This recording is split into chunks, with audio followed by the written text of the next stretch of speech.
This is the story of how HS2 built a bridge for a road that doesn't exist.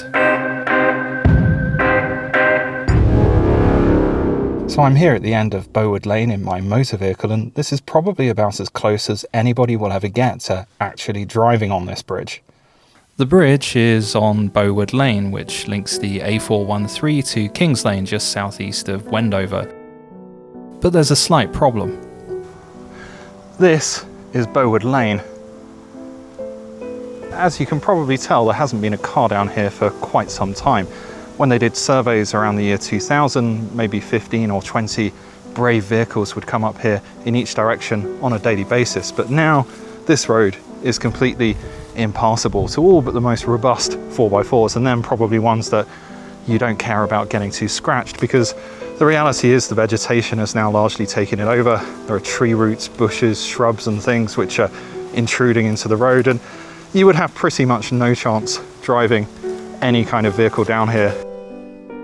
It's not much better on the other side of the bridge, which is barely more than a footpath. So how did this happen? As HS2 carves its way across the landscape between London and the West Midlands, it cuts through dozens upon dozens of existing roads, waterways, railways and other pieces of infrastructure. Each of these requires something to be built, some bridge or tunnel or viaduct or other diversion, and all of these were set out in great detail in the HS2 bill that was passed by Parliament, effectively giving the project planning permission. Now, Bowood Lane was still technically a public highway, and because of this technicality, HS2 were obliged to build a road bridge for it. And this isn't just any road bridge. The HS2 project is held to higher engineering standards than most others. This 70-metre long bridge has to last for 120 years. It has to be able to withstand an impact from a train travelling at 200 miles per hour.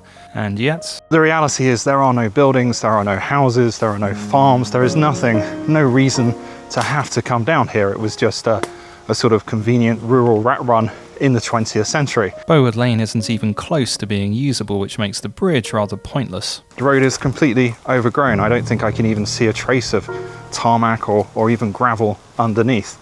There are grass and bushes growing up in the middle of it. There is literally no chance that this road is ever going to be made use of. Not unless the council decide to effectively rebuild it from scratch, which in itself would cost millions of pounds. So where were the local authorities in this? Why didn't Buckinghamshire Council intervene? Well, they did, but perhaps not in the way that you might expect. Instead of questioning why a bridge needed to be built in the middle of nowhere, they set about trying to make the bridge more in keeping with a narrow country lane. They felt that 2 lanes was excessive and insisted the road should be reduced to 1 instead. Unfortunately, engineering standards for road bridges mean that 2 cars have to be able to pass side by side, and so a compromise was reached. The bridge was built with 2 lanes, but a single lane was painted down the middle of it. Then they tried to make it look like a holloway. Holloways are ancient tracks and paths across Britain that you'll often find if you're driving around the roads of the Chilterns or Sussex, for example. They're roads that are centuries old, and over all of those years they've gradually eroded, or banks have been carved out to the point where the road itself is sunk deep into the ground with steep banks on either side and trees and vegetation overhead. This is what Bowood Lane in some places used to be like, and so the council were hoping that HS2 could find a way to turn a 70-metre concrete bridge into something approximating this kind of vision.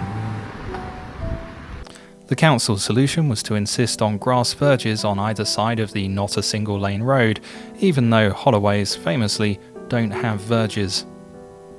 I think viewers would agree that it's almost impossible to tell which is the bridge and which is the holloway. But was there a better solution? The best use for this would be a bridleway or a footpath, perhaps, maybe a nice off-road cycling trail. And if the council had undesignated this road and made it available for those purposes, not only would you have an amazing amenity for people to use and enjoy at the weekends, but it would have also cost a fraction of the amount of money spent to build a pedestrian or a cycling capable bridge. Instead, we have this. The council could have engineered a better solution, but but that would have meant being seen to collaborate with their great enemy in an area with some of the most hardcore NIMBY activists and anti-H2 protesters in the country.